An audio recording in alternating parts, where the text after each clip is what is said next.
میرے پیارے اللہ، مجھے آپ سے بے حد محبت ہے۔ میں دنیا کی رنگینیوں میں مگن ہو کر آپ کو نہیں کھونا چاہتی۔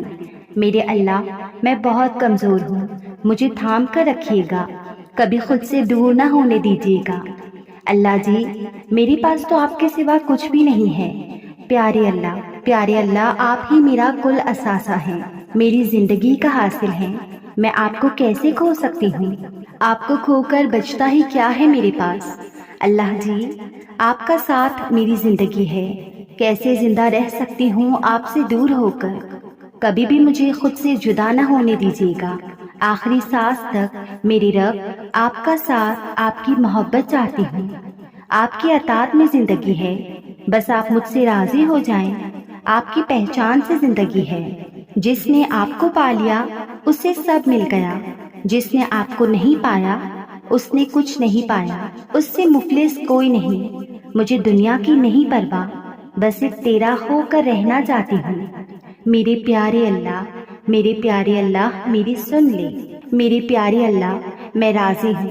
ہر طرف سے وسوسوں کے وار، لوگ فکروں میں اضافہ کرنے والے، شیطان مستقبل سے ڈرانے والا، آنکھ آنسو بہانے والی، پر دل مطمئن سا اس بات پر کہ میرا اللہ مجھے کبھی ضائع نہیں کرے گا، کبھی نہیں۔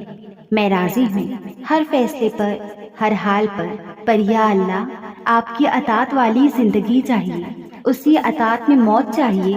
مجھے دنیا کی رنگینیوں میں نہیں کھونا، مجھے صرف آپ کی محبت چاہیے، صرف آپ کی محبت چاہیے۔ محبت، میرے پیارے اللہ، کبھی کبھی میرا دل کرتا ہے میں لوگوں کو پکڑ پکڑ کر اللہ تعالیٰ کے پاس لے جاؤں، میں انہیں بتاؤں کہ وہ کتنی محبت کرتا ہے آپ لوگوں سے۔ وہ کہتا ہے آؤ تو صحیح، لیکن ہم جاتے نہیں۔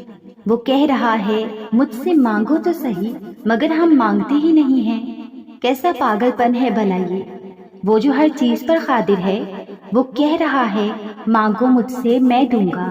کیسے بدبخت ہیں ہم، دنیا سے مانگنے لگ جاتے ہیں، جبکہ دنیا والے دے کر احسان جتلاتے ہیں، اور وہ رب العزت جو رب العالمین ہے وہ دے کر پھر بھی مانگنے کا کہتا ہے۔ نہ وہ رسوا کرتا ہے، نہ ہی دھتکارتا ہے۔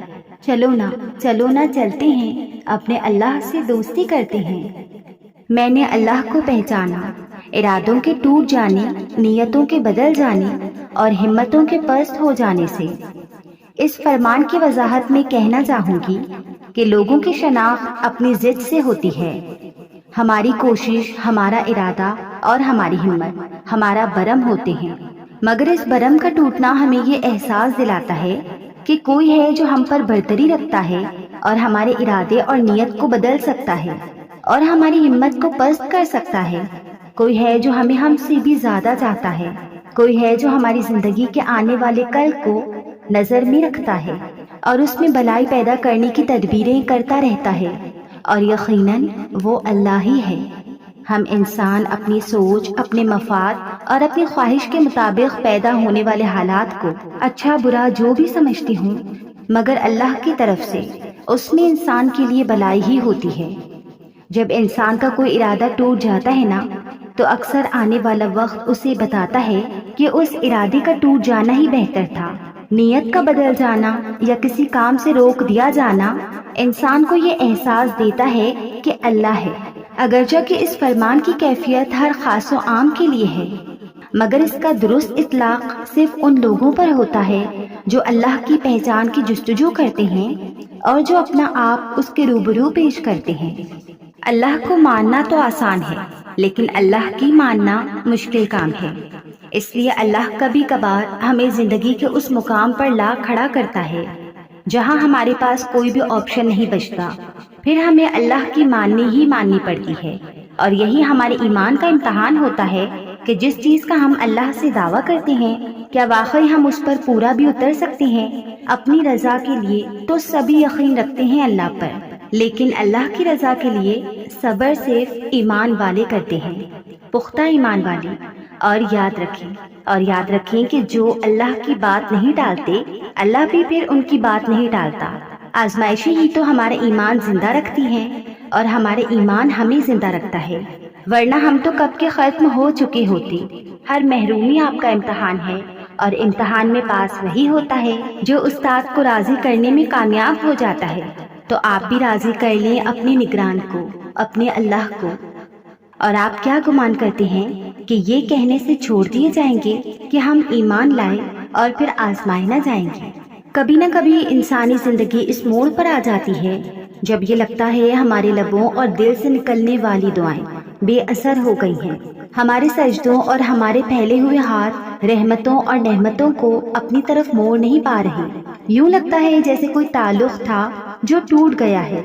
پھر آدمی کا دل چاہتا ہے کوئی اس کے لیے ہاتھ اٹھائے، اس کی دعا اللہ تک پہنچائے، کوئی اور اللہ کے سامنے گڑ گڑائے، کوئی ایسا شخص جس کی دعائیں قبول ہوتی ہیں، جس کے لبوں سے نکلنے والی التجائیں اس کے اپنے لفظوں کی طرح واپس نہ موڑ دی جاتی ہوں۔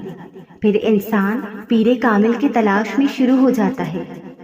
اللہ پاک تمہاری زبان کو مانگنے کی ہمت تب دیتا ہے جب وہ تمہاری دعاؤں پر راضی ہونا چاہتا ہے۔ تمہارے دل میں بار بار ایک ہی دعا کا خیال آنا اس کی جانب سے یہ اشارہ ہے کہ تم اسے مناؤ۔ وہ تو ان دعاؤں کے لیے بھی وسیلہ بناتا ہے جو تم نے اس سے کبھی مانگی ہی نہیں ہوتی۔ پھر وہ ان دعاؤں کو کیسے ادھورا چھوڑ سکتا ہے جنہیں تم تڑپتے ہوئے اس سے بار بار مانگتے ہو؟ اس دیری سے مت گھبراؤ، بس اتنا یاد رکھو کہ جو کام اللہ کی رضا کے لیے کیا جائے وہ عبادت ہے، پھر چاہے وہ انتظار ہو، یقین ہو، صبر ہو یا دعا ہو۔ ٹوٹے ہوئے دل سے نکلی ہوئی صدا کبھی خالی نہیں جاتی اور عبادت کا صلہ کبھی رائگاں نہیں جاتا۔ تو پھر یہ سب جانتے ہوئے بھی تم کیوں اس سے مانگتے ہوئے تھک گئے ہو جو تمہیں دیتے ہوئے نہیں تھکتا؟ تمہاری دعائیں ہی تمہارا یقین ہے کہ اللہ ضرور دے گا، اور کن محبت ہے اس کی کہ وہ دے دیتا ہے۔ اب قبولیت کے ذریعے اس کے ایک حکم پہ رکے ہیں، اور اس کا حکم صرف تمہاری ایک پکار کا منتظر ہے۔ جو کوئی نہیں دیکھ سکتا وہ اللہ دیکھ رہا ہوتا ہے، اللہ پاس ہوتا ہے، اللہ آنسوؤں کا درد دیکھ سکتا ہے۔ جو دل زمانہ ٹھکرا دیتا ہے اللہ اس کو سنبھال لیتا ہے۔ اللہ کو دوست بنا لو۔ رات کی تنہائی میں جو باتیں دل میں چھپی ہیں وہ باتیں وہی دوست سنتا ہے، اللہ سنتا ہے۔ وہ باتیں تمہارے اور اللہ کے درمیان رہیں گی جنہیں سب غلط کہہ دیں، مگر اللہ پھر بھی سنے گا کیونکہ وہ دوست ہے تمہارا۔ اللہ نے ایسا دل بنایا ہے میرا کہ کسی کو روتے ہوئے دیکھ لوں تو خود بھی رونے لگ جاؤں، اپنی دعاؤں میں پوری دنیا کو شامل کر لوں۔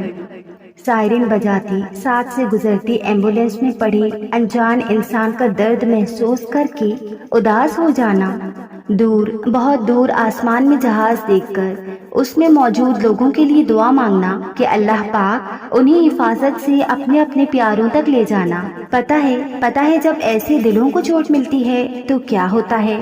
دل خالی سے ہو جاتے ہیں ہر رنگ سے، اور انہیں پھر سے سنبھلنے میں وقت لگتا ہے۔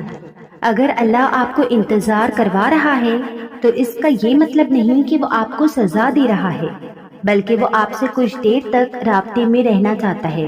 وہ چاہتا ہے کہ آپ مزید دعائیں کریں، وہ چاہتا ہے کہ آپ اس سے بات کریں، وہ آپ کی آواز بار بار سننا چاہتا ہے، اس لیے وہ آپ کو وہ چیز نہیں دے رہا ہے، اور اسی وجہ سے وہ اس چیز کا خیال آپ کے دل و دماغ سے نہیں نکال رہا ہے۔ تم خود اس کے اشارے کا انتظار کر رہے ہو، تو جب وہ تمہیں واضح اشارہ دے رہا ہے تو تم اس کی بات کیوں نہیں سنتے؟ وہ آپ سے چھین بھی نہیں رہا اور آپ کے قریب بھی نہیں آنے دے رہا، تو اس کا مطلب ہے کہ وہ آپ کی دعا کا انتظار کر رہا ہے تاکہ وہ آپ کی دعاؤں کا جواب اپنے کن سے دے۔ تو آپ کیوں اداس ہیں؟ تم مایوس کیوں ہو؟ بس اپنے آپ کو کچھ وقت دیں اور اس وقت تک دعا کرنا بند نہ کریں جب تک وہ کن نہ کہہ دے۔ 24 گھنٹوں میں کتنا وقت ہم نماز پر لگاتے ہیں؟ زیادہ سے زیادہ 1 گھنٹہ، اور باقی 23 گھنٹے دنیا کے کاموں کے لیے۔ ہم نماز جلدی جلدی پڑھتے ہیں تاکہ پھر وہی کام کر سکیں۔ ایک مشینی انداز میں بے دھیانی میں نماز کے الفاظ بول کر اٹھ کھڑے ہوتے ہیں، کیونکہ نماز میں بھی ہمارا ذہن دنیا کے کاموں میں لگا رہتا ہے کہ آج کیا پکانا ہے، کل کے فنکشن پہ کیا پہننا ہے۔ نماز کے بعد کتنی دیر ہم جائے نماز پہ بیٹھتے ہیں، کتنی دیر دعا پر لگاتے ہیں۔ مسئلہ یہ ہے کہ ہم لوگ دنیا کی بھاگ دوڑ میں لگے ہوئے ہیں، ہم نے اس دنیا کو اللہ سے پہلے رکھ دیا ہے، اس لیے ہماری زندگی میں بے سکونی ہے۔ رک جائیں، اس دنیا کے کاموں کے پیچھے اتنا مت بھاگیں کہ جس مقصد سے یہاں آئے ہیں وہ ہی بھول بیٹھیں۔ اپنی نماز کو وقت دیں، نماز کے بعد دعاؤں میں دل لگائیں، اللہ کو حاصل کرنے کے لیے محنت کریں، پہلے اللہ تعالیٰ کو راضی کریں، دنیا خود ہی آپ کی مٹھی میں ہوگی۔